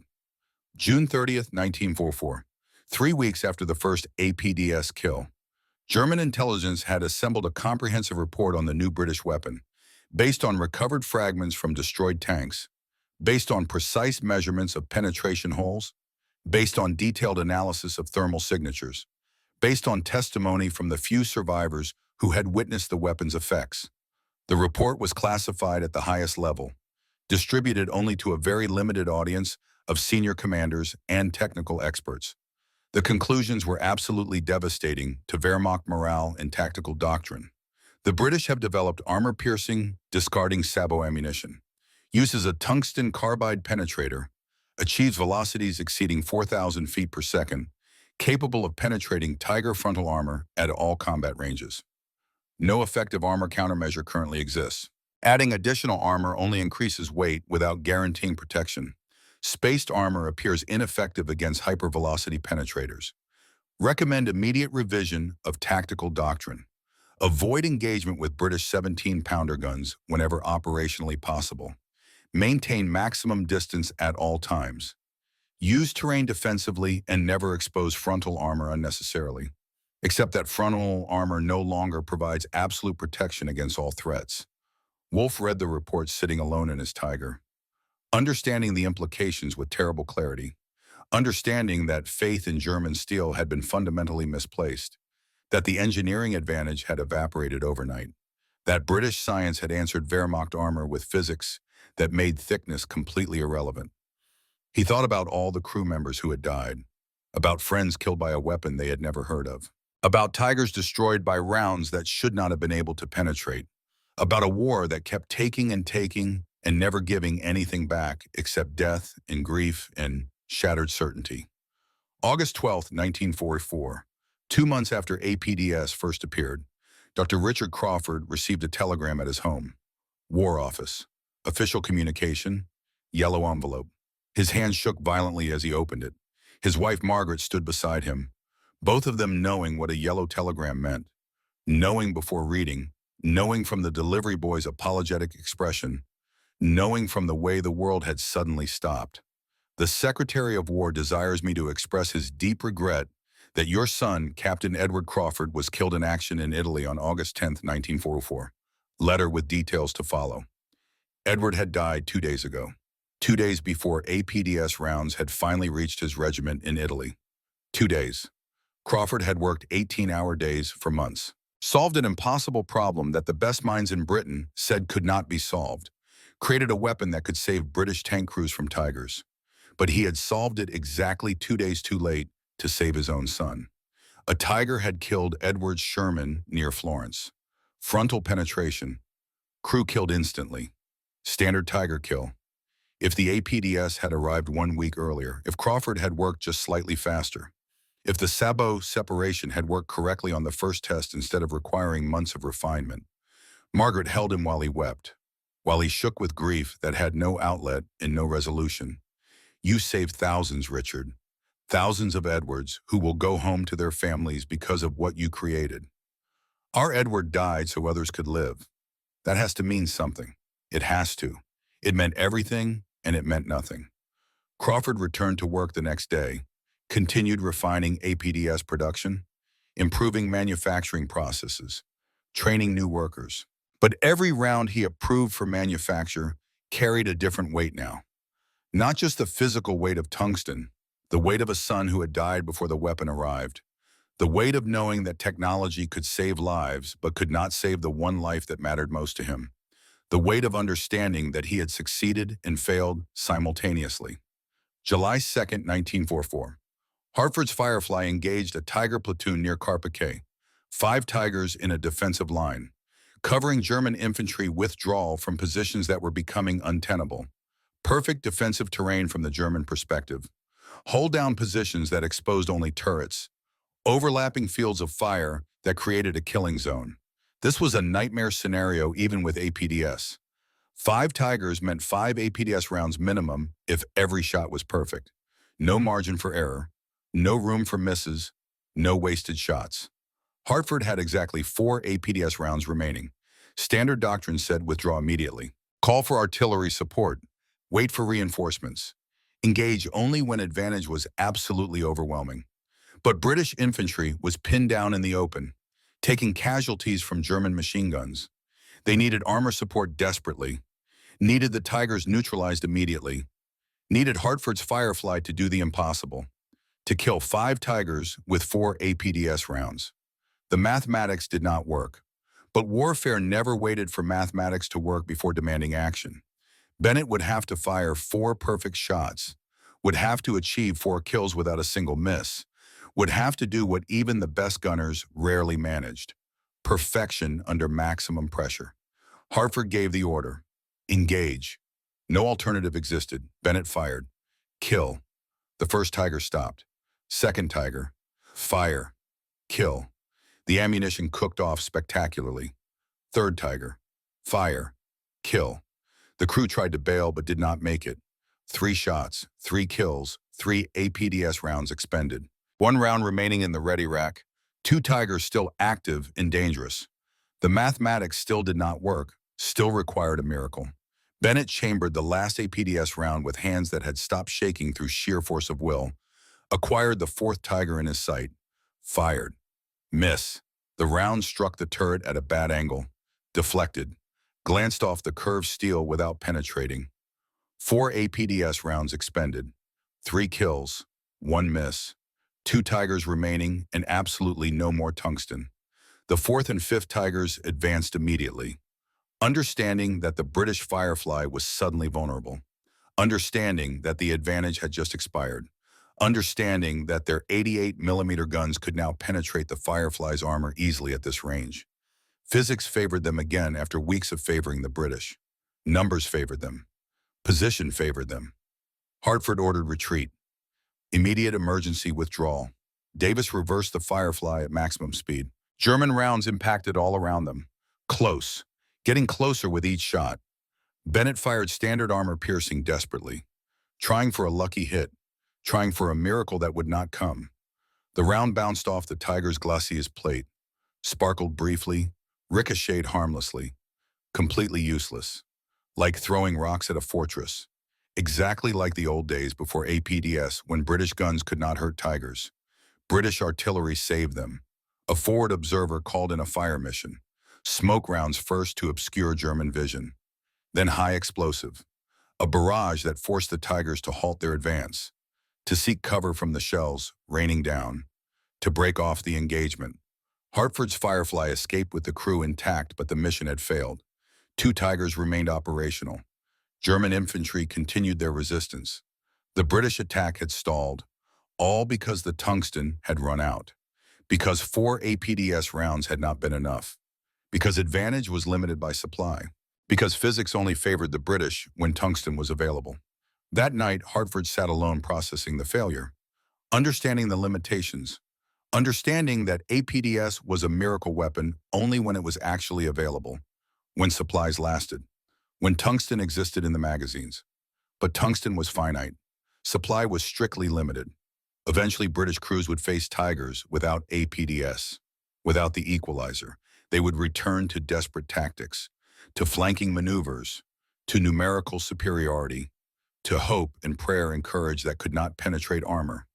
The future was coming, the future where the advantage expired, where German steel might matter again, where Tigers might return to invincibility. The question was whether the war would end before the tungsten did. March 1945, 9 months after the first APDS kill, the Rhine River, last natural barrier before Allied forces could pour into Germany proper and end the war through sheer overwhelming force. Wehrmacht defensive doctrine required holding the Rhine at absolutely all costs. Every meter of riverbank was fortified. Every crossing point was defended by the best troops Germany still possessed. Every bridge had been destroyed before the Allies could capture it intact. German high command had positioned the remaining Tiger battalions to anchor the defensive line. This was the final stand, the last chance. Hold the river or lose the homeland to invasion. Hartford's Firefly was part of British Second Army preparing for the Rhine assault operation. 9 months of continuous combat, 37 Tigers destroyed by his crew alone, 37 APDS rounds expended for 34 confirmed kills, a 92% success rate, the best in the entire brigade, perhaps the best in all of British armored forces. But the cost was not measured only in statistics and kill ratios. The cost was measured in Bennett's hands that shook when loading rounds, in Morrison, who had aged from 19 to looking 40 in 9 months, in Davis, who flinched at every engine sound that might be a Tiger, in Hartford, who dreamed about burning Tigers every single night and woke up sweating and unable to remember if the screaming in his dreams was German or British. They had lost crew members twice during those 9 months. Morrison killed by German artillery in August, replaced by Stevens. Young, only 18. Looked exactly like Wilson, reminded Hartford why he tried not to learn new crew members too well. Stevens lasted 3 weeks before a sniper round found him during dismounted operations near a contested village. Replaced by Williams, 22 years old, Welsh like Bennett, quiet, professional, efficient at his job. Men came and went, statistics changed, faces blurred together, but the killing remained constant. APDS rounds kept penetrating. Tigers kept burning. German crews kept dying before they could understand what had hit them. British tungsten supplies were critically depleted. Brigadier Thompson's prediction from June had actually been optimistic. The reserves had not lasted 8 months, had barely lasted 7. By March 1945, Britain possessed perhaps 1,500 APDS rounds in total remaining inventory. Production had increased slightly through efficiency improvements, but demand far exceeded supply. Portuguese tungsten imports were irregular due to German submarine activity in the Atlantic. British mines were nearly exhausted. Recycling programs recovered fragments from battlefields, but could not possibly replace the expenditure rate. Every Firefly crew received strict allocation, 3 APDS rounds maximum. Use them or lose the opportunity forever. No resupply until after Rhine crossing succeeded. Maybe no resupply at all if the invasion failed and the war dragged on into summer. Hartford held his 3 rounds, red bands bright in the dim light, tungsten cores dense and deadly. Physics that made Tigers vulnerable concentrated into 3 small packages, 3 chances to kill, 3 opportunities to equalize the odds, 3 rounds to face an unknown number of German heavy tanks defending the river crossing. The mathematics did not favor the British anymore. The advantage was disappearing with each round expended. The question was whether tungsten would last long enough to win the war, or whether the war would continue after the miracle weapon was completely exhausted. March 23, 1945. Dawn broke cold and gray over the Rhine. The crossing operation began with a massive artillery barrage, thousands of guns firing simultaneously in a carefully orchestrated symphony of destruction. Preparation fire, suppression fire, destruction fire designed to obliterate German defensive positions before infantry attempted to cross. The sound was beyond any description language could capture. Earth-shaking, sky-splitting. Continuous thunder that made thought impossible and conversation futile. German positions disappeared under clouds of smoke and flame and debris. Buildings collapsed into rubble. Fortifications crumbled under the weight of high explosive. But Tigers survived, deep in reinforced positions, dug in, hull down, waiting with German patience and discipline. The crews knew the British were coming, knew the crossing was inevitable, knew their orders were to hold or die trying. Intelligence reported 6 Tigers defending Hartford's specific sector of the river, 6 of the most dangerous tanks remaining in the Wehrmacht arsenal, against Hartford's 3 APDS rounds. Against British numerical advantage, that meant absolutely nothing if Tigers could establish proper killing zones and destroy attacking tanks faster than they could advance. against physics that favored tungsten only when tungsten actually existed. The operation planners had calculated acceptable losses using cold mathematics. 5 British tanks destroyed per Tiger eliminated. 30 tanks sacrificed to neutralize 6 Tigers. Statistical genocide. Industrial arithmetic. The cold mathematics of attrition, warfare where numbers mattered infinitely more than individual lives or personal courage. But Hartford's Firefly changed those brutal calculations, changed what was possible. 3 APDS rounds meant 3 Tigers would die if Bennett did not miss even once. Meant 3 fewer targets for conventional forces to engage using desperate tactics. Meant 15 British tanks would not burn. Meant 45 British crew members might actually survive the crossing. Might go home to families waiting in England. Might tell their children and grandchildren about the Rhine crossing someday. The statistics became intensely personal when you calculated saved lives instead of merely acceptable losses. British tanks advanced at 0700 hours, through smoke that burned eyes and throats, through morning mist rising from the river, through terrain that had been devastated by the artillery barrage. The first Tiger appeared at 800 meters, hull down behind a pile of rubble that had been a building yesterday. Only the turret was visible, perfect defensive position that German doctrine had perfected over years of warfare. The German gunner would have clear shots at British tanks advancing across completely open ground, would destroy multiple targets before return fire could become effective. This was the standard massacre scenario that British crews had endured since 1942, the nightmare that APDS was supposed to end. Bennett acquired the target through his sight. Morning light was difficult, low angle, shadows everywhere. The mist obscured precise range estimation. Smoke from fires complicated trajectory calculations. But Bennett was a professional, had made 37 kills, knew the 17-pounder gun more intimately than he knew his own family, knew APDS ballistics from countless engagements, knew exactly what tungsten could do when fired straight and true. Hartford gave the order with a voice that sounded calmer than he felt. Engage the target. Bennett fired. The round left the barrel at 4,000 feet per second. The sabres separated cleanly in flight, just as designed. The tungsten core continued its journey. Flight time approximately 1 second across 800 meters. Impact. Penetration. Perfect hit. The Tiger's turrets stopped traversing mid-rotation. The hatches did not open. No smoke appeared initially. No fire. Just complete silence from a tank that should have been fighting back. The crew was dead from catastrophic overpressure before their nervous systems could process what had happened. 1 Tiger destroyed, 1 APDS round expended, 2 rounds remaining, 5 Tigers somewhere in the smoke and ruins. The mathematics were improving, but still desperately unfavorable. British armor continued advancing toward the river under covering fire from artillery. They encountered the second Tiger at 300 meters from the water's edge. Point-blank range where the German 88mm gun made Sherman armor completely irrelevant. The Tiger fired first. A British Churchill tank exploded violently. The crew was killed instantly by the penetration and secondary ammunition detonation. The second German shot killed another Churchill before it could even react. The German crew was professional, experienced, probably veterans of the Eastern Front, men who knew exactly how to kill efficiently and without mercy. Hartford's Firefly maneuvered desperately for a clear shot. Bennett acquired the target through his sight. Range 400 meters. Close. Dangerously close. The Tiger could destroy the Firefly with a single well-placed shot at this distance. Hartford gave the order, knowing the terrible risk. Knowing the Tiger might fire first. Knowing that physics favored speed and Bennett was very fast. Bennett fired without hesitation. Impact. Penetration immediate. The Tiger stopped as if it had hit an invisible wall. Ammunition cooked off inside with a muffled explosion. The turret lifted slightly from the hull by the internal blast. The crew died before the fire could consume their bodies.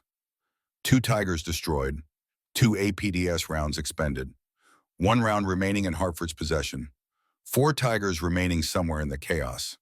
The mathematics were still brutally unfavorable, but improving with each kill. British forces established a tenuous bridgehead by noon. Engineers began constructing pontoon bridges under intense fire. Infantry crossed in boats and small craft. German artillery tried desperately to disrupt the crossing. British counter-battery fire worked to suppress the German guns. Smoke screens obscured the river from German observers. The chaos was absolute. The confusion was total. These were perfect conditions for the remaining Tigers to strike, to destroy the bridges, to kill the engineers, to halt the invasion before momentum could build into something unstoppable. The third Tiger appeared at 1400 hours, range 1200 meters, extreme distance, firing from a secondary defensive line that German commanders had prepared as fallback positions. The German crew was smart, maintaining maximum possible range, exploiting the 88mm gun's superior ballistics at distance, killing British tanks that could not effectively return fire at such extreme range. Hartford's Firefly was the only British tank in the entire sector with a weapon that could reach that far. The only platform that could neutralize this threat. The only chance to stop the Tiger from systematically destroying the bridgehead that engineers had died to create. Bennett studied the target through his rangefinder with intense concentration. The distance was genuinely extreme for any tank engagement. Wind was gusting from the west. Smoke affected visibility in unpredictable ways. But the Tiger was stationary, not moving, presenting a clear profile against the rubble, offering a perfect target if Bennett could make the shot, if the tungsten could cross that distance accurately, if physics would cooperate one final time. Hartford understood with absolute clarity that this was the last APDS round, the last tungsten core in his possession, the last chance to kill a Tiger with the advantage physics provided. After this shot, warfare returned to conventional weapons, to desperate tactics, to courage and luck, instead of physics and engineering superiority. Fire when ready, Bennett. Bennett exhaled completely, emptied his lungs, held that pause between breaths where the world becomes still, squeezed the trigger between heartbeats. The smoothest possible firing sequence. Minimum disturbance to aim. Perfect technique refined through months of practice and actual combat. The round flew true. Flight time 2 full seconds. Seemed like an eternity. Seemed like watching history happen in extreme slow motion. The tungsten core crossed the Rhine Valley, maintained its trajectory against wind and gravity, struck the Tiger's frontal glacis plate, dead center. Perfect hit. Penetration, clean hole, catastrophic internal damage that killed the crew before they understood they had been hit. The Tiger stopped all movement. The crew tried to bail out desperately. 2 men emerged from hatches, collapsed on the hull. A third man was visible in the commander's hatch, not moving at all. The driver did not emerge, caught inside when ammunition cooked off, dead before he knew he was dying. The last APDS round had been expended. 3 Tigers destroyed with 3 perfect shots. 100% success rate when it mattered most, when the stakes were highest, when failure would have cost dozens of British lives. But 3 Tigers remained in the sector.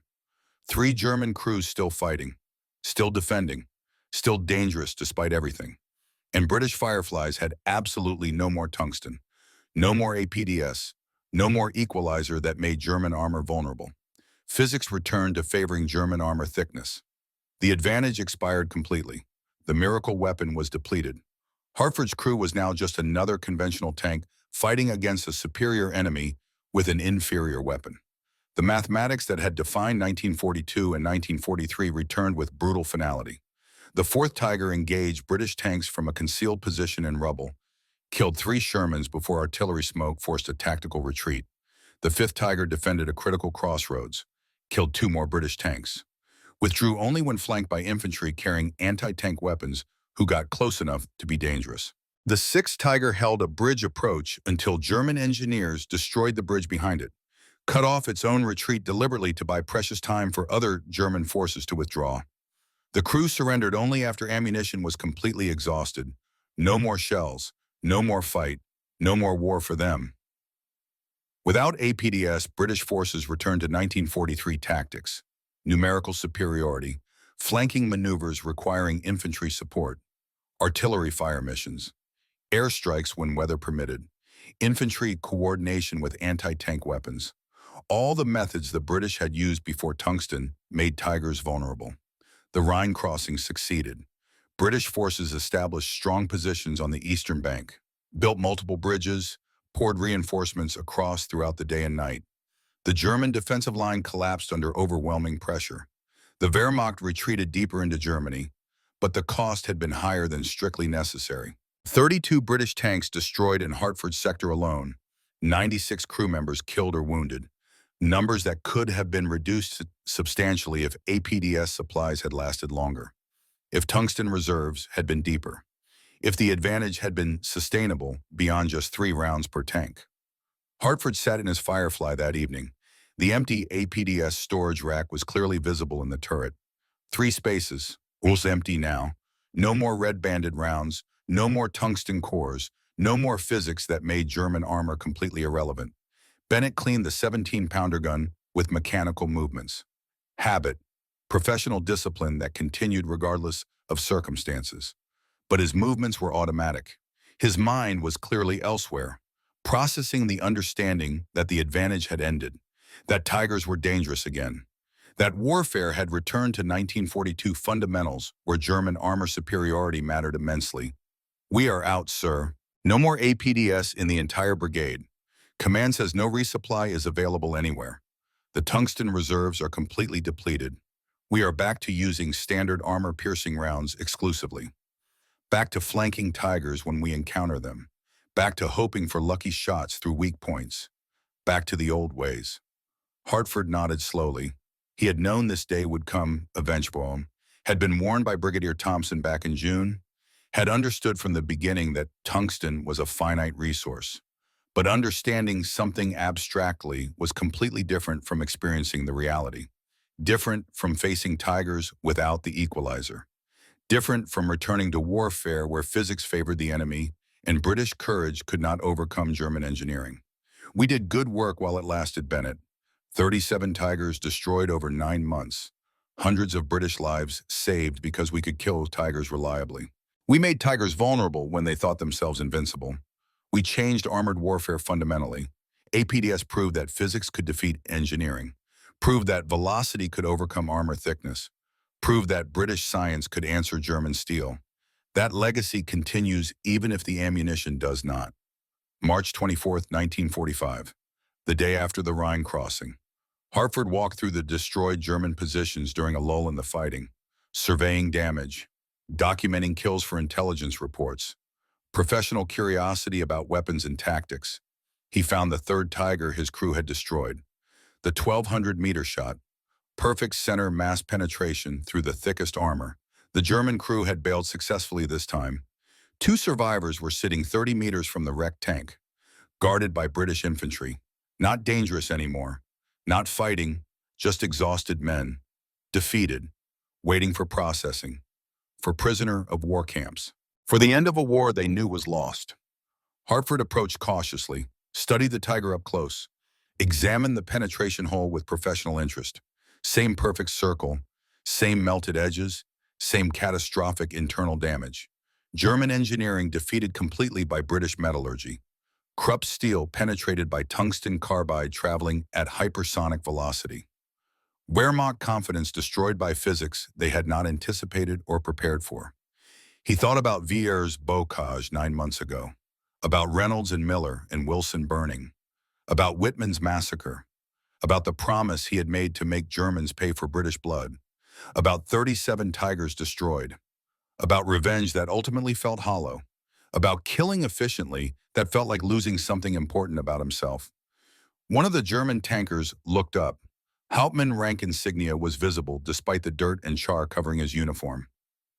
Older than most tank commanders, mid-30s, a professional soldier, experienced, a survivor of battles that had killed better men. Their eyes met, recognition passed between 2 tank commanders who understood each other despite uniforms and flags. Both men who had fought in steel boxes. Both men who had lost friends. Both men who had survived when better men died around them. The German spoke English, accented but clear enough, educated. "You were the Firefly commander, the long-range shot at 1,200 meters. Perfect shot. I saw your vehicle just before you fired. I knew what was coming, but could not prevent it. You made that kill." Hartford nodded once, simple acknowledgement without pride or shame. The German continued speaking. His voice was tired beyond mere physical exhaustion. Hauptmann Franz Wolf, 3rd Panzer Battalion. Tiger Commander since 1943. Your weapon is remarkable. A genuine physics breakthrough. We knew about it since last June, but could not develop any effective counter. We lacked the tungsten reserves, lacked the industrial resources, lacked the time. Your science defeated our steel completely. Your engineering answered our armor. You won the technological race. You won the war. Congratulations. The tone was not sarcastic, was not bitter, just tired, exhausted beyond sleep, defeated beyond any further resistance. Hartford studied Wolf carefully, saw a reflection of himself, saw another tank commander who had fought too long, killed too much, survived too many friends, carried too many ghosts, understood too well what armored warfare actually cost. Wolf reached into his pocket with slow, careful movements, showing the British infantry guards clearly that he was not reaching for any weapon. Pulled out a photograph, black and white, creased and worn from months of handling, showed it to Hartford. A woman and a young girl, maybe 8 or 9 years old, both smiling, peaceful, untouched by war in that frozen moment captured before everything changed. My wife Anna, my daughter Helena, they wait for me in Bavaria. I will see them again now that the war is ending. Your tungsten round gave me this gift. It killed my Tiger, but it spared my life. My crew bailed successfully because the penetration gave us a few seconds. Other crews died instantly from your weapon. Mine survived. I am grateful for that small mercy in a weapon designed for efficient killing. Hartford looked at the photograph for a long moment, thought about killing 37 Tigers, about 185 German crew members dead or wounded by weapons his crew had fired, by Bennett's aim, by tungsten's physics, about faces he had never seen, lives he had never known, families waiting who would receive telegrams instead of fathers, wives who would become widows, children who would grow up without parents. The mathematics of war measured everything and destroyed tanks and killed enemies. But mathematics never captured the human cost. Never accounted for Helena waiting for a father who might not return. Never calculated Anna's grief if Wolf had died in that Tiger. He pulled out his own photograph, carried since 1940, Reynolds and Miller and Wilson. North Africa, before Villers Bocage, before Tigers, before APDS, before everything changed and made them all into killers. My crew, friends, brothers, killed by a Tiger at Villers Bocage. Whitman's Battalion, June 13th.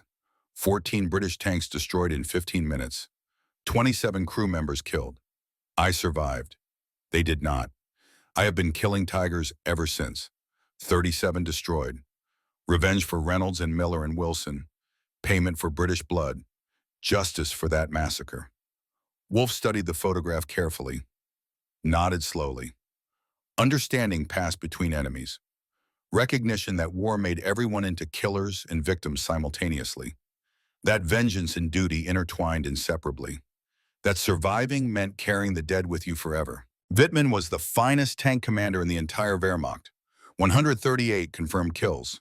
A tactical genius. He died in August. A British Firefly destroyed his Tiger. He burned exactly like your friends burned, like my crews burned. We are the same, you and I, both killers, both survivors, both paying the price for surviving when better men died around us. Your revenge killed Germans who were not at Villers-Bocage.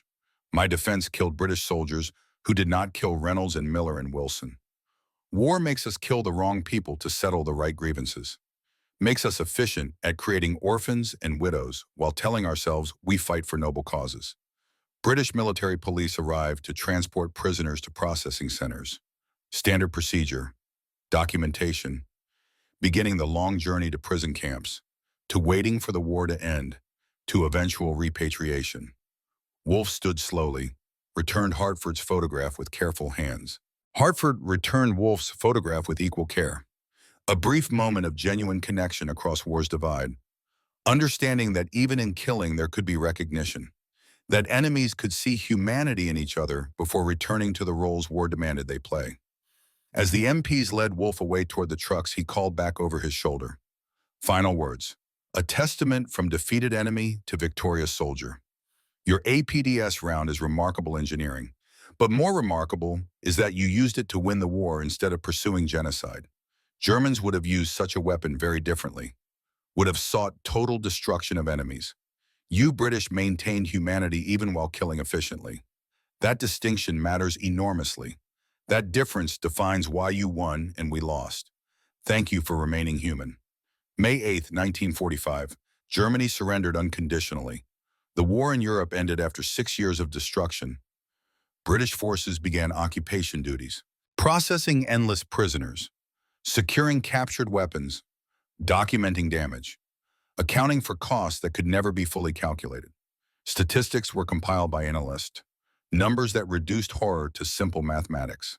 The APDS program was assessed extensively by technical experts. Approximately 18,000 rounds had been produced in total during the war, 15,000 expended in actual combat, estimated 13,500 Tigers and Panthers destroyed or damaged by APDS, a 90% success rate when fired at appropriate targets by trained crews. Each round cost approximately 200 pounds to manufacture. Each Tiger killed cost approximately 220 pounds in APDS ammunition. Compare that to conventional methods requiring multiple tanks, extensive artillery support, and airstrikes. APDS was the most cost-effective anti-tank weapon Britain had developed during the entire war. But the human cost told a different story that statistics could never capture. Interviews with surviving German tank crews revealed lasting psychological trauma. Men who had survived the Eastern Front reported that APDS kills were more terrifying than anything they had experienced in Russia. Not because the weapon was more lethal in absolute terms. German casualties were actually lower with APDS than with Soviet artillery or anti-tank guns.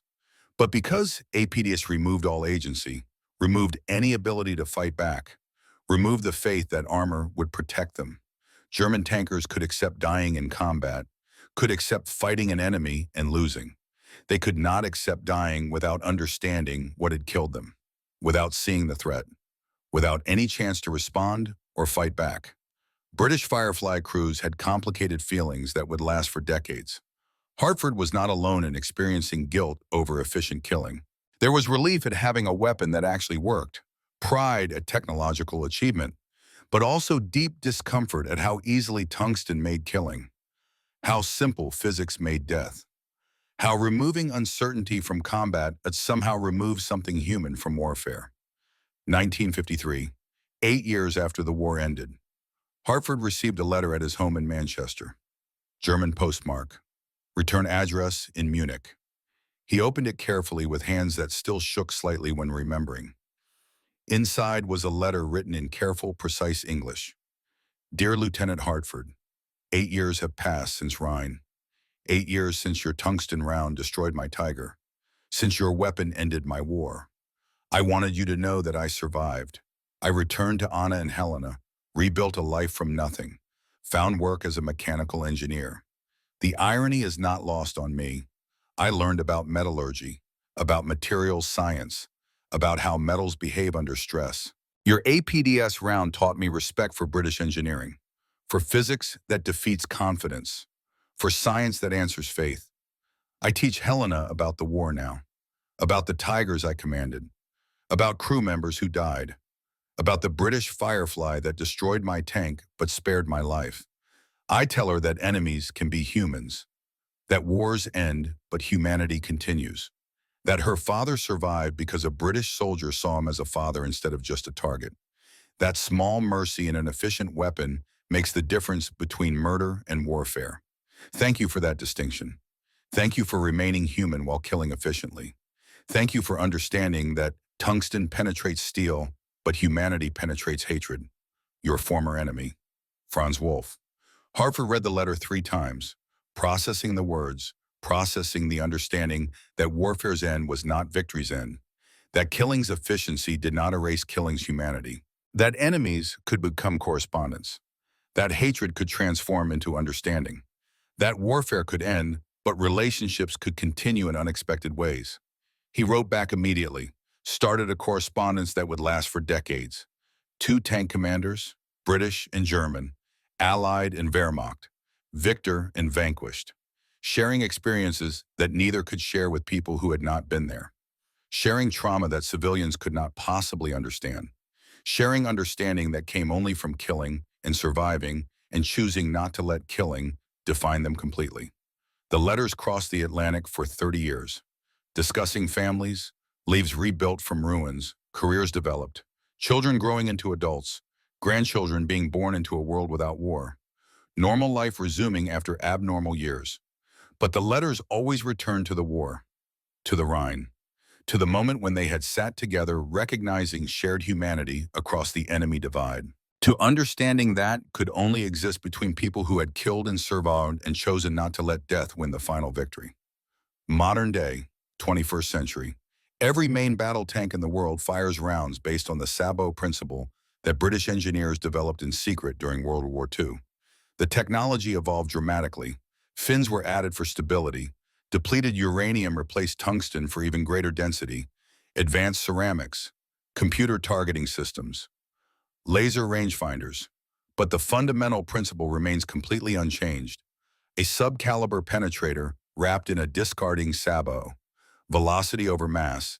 Kinetic energy over explosive force. Physics defeating armor through hypersonic impact. The Germans were right about one thing in 1944. APDS was not a conventional shell. It was the future. It was warfare where victory belonged to whoever could manipulate matter and energy most efficiently. But the story also proves that humans using science make choices. Make decisions about how to kill, about when to spare, about whether efficiency is virtue or vice, about whether physics that wins battles serves humanity or serves only death. Hartford and Wolff made choices, chose to remain human, chose to see each other as fathers and husbands and sons, chose to build correspondence from attempted murder, chose understanding over hatred, chose future over past. Final images preserved in letters exchanged between former enemies across decades. Photographs that represented everything they fought for. Reynolds and Miller and Wilson smiling in North Africa. Anna and Helena in Bavaria. Edward Crawford in uniform before Italy. British and German families separated by war but connected by humanity that survived physics. Science created weapons that killed with unprecedented efficiency. Tungsten penetrated steel with perfect reliability. APDS destroyed tigers with 90% success rates. But humans chose whether efficiency served murder or served protecting those photographs, those families, those futures that continued after tungsten stopped flying and steel stopped burning. That was the legacy, not just APDS rounds or tiger kills or technological superiority, but the choice to remain human, the choice to see enemies as human, the choice to spare when possible, the choice to rebuild after destroying, the choice that made victory something more than mere efficiency at killing, made it the foundation for peace that followed. For Helena Wolff learning about war from a father who survived. For British tankers remembering they fought for families instead of revenge. For understanding that tungsten carbide traveling at 4,000 feet per second could penetrate any armor ever made, but mercy traveling between former enemies could penetrate any hatred ever felt. Wars end. Technology advances relentlessly. Humans remain fundamentally human. Physics wins battles through superior force. Humanity wins peace through superior understanding. Peace is what makes battles worth surviving. Peace is what makes killing worth ending.